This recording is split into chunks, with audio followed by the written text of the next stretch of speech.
bring up your first local comic. Give yourselves a round. Give me a round of applause. Give me a round. Thank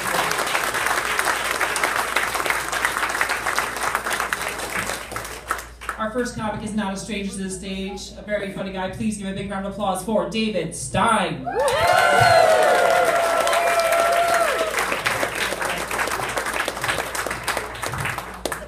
Thank you.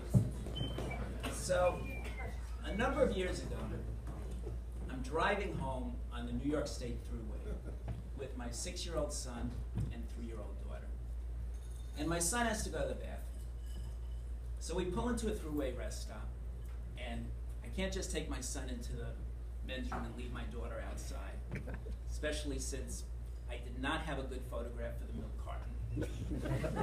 So we all go into the men's room together. And before I can stop her, my daughter runs up to the urinals, grabs one of the pink urinal deodorant cans, holds it up and yells, "What's this, Daddy?" And there's nothing in the parenting books that covers this. So I go into complete shock. Blood drains from my face. Multiple organ failure. Because there are two things in this world you don't want your child to ever touch. The first would be vials of plutonium. If you have children, you should always keep those locked up, with the child-proof cap fully closed. But in close second are urinal deodorant cans. And I'm faced with one of those critical parenting decisions that can affect everything down the line.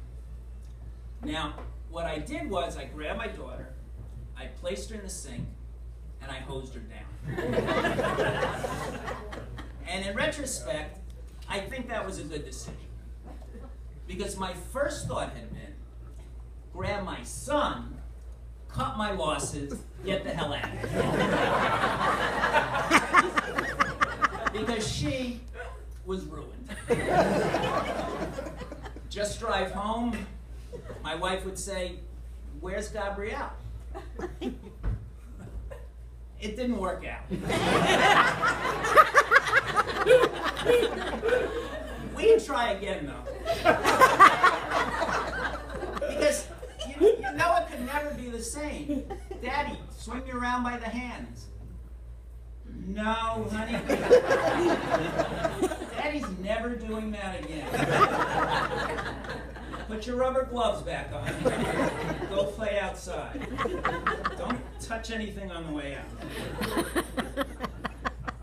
So, my daughter has always been a wiseacre. When she was 4, her dream was to own a restaurant, mainly for the tax deduction. But my wife and I would play imaginary restaurant with her. So we'd sit at the dining room table. She'd come in and say, "What would you like?" My wife says, "Bacon and eggs."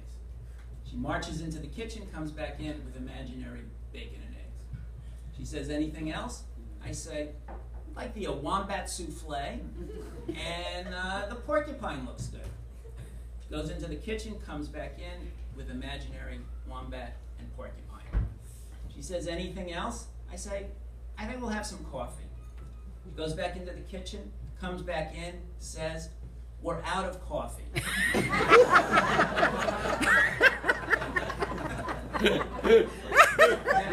My wife laughs, but I find this to be a teachable moment.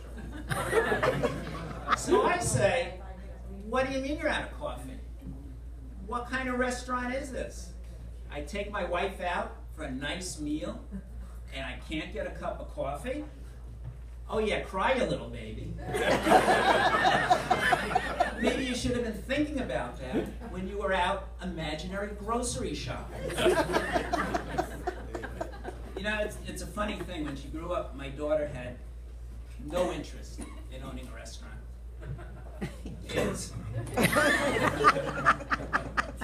So, some people probably should never have been parents. And you can often tell by how they deal with their children at restaurants. So my wife and I are out with another couple and their 6-year-old son.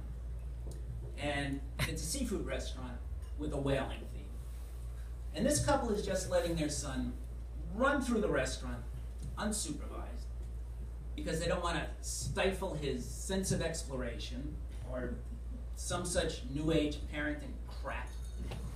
And the kid goes over to one of the displays and he grabs a harpoon. And he takes it and he starts running through the restaurant with it. So he's weaving in and out between the tables with a harpoon. And his parents say, just ignore him. He's only looking for attention. And you can see that the heavy-set patrons of this restaurant are starting to get nervous.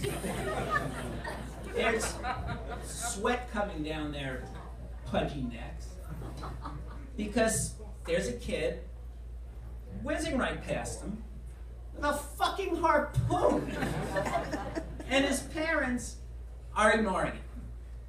And these are two professionals, mind you. They have about 12 years of postgraduate education between them. This is why they should teach parenting in school instead of trigonometry. Because when this kid takes somebody's eye out, this couple could calculate the harpoon's trajectory, but they don't have a clue how to limit their son's behavior to societal norms. So then the kid goes over to the harpoon gun on display, and he starts aiming it at people's heads. And at this, the dad stands up. I figure he's finally going to grab this kid before we have the Moby Dick massacre on our hands. But instead, he issues a warning. If you shoot that waitress with that harpoon gun, there'll be no dessert for you, young man. And then he turns to me and he says, you see, Dave, there have to be consequences for their actions. That's what good parenting is all about. Kid turned out okay, though, despite the lack of parenting skills. Well, except for the tragic high school cafeteria javelin accident. We're pretty sure that this year he's going to make parole. Thank you.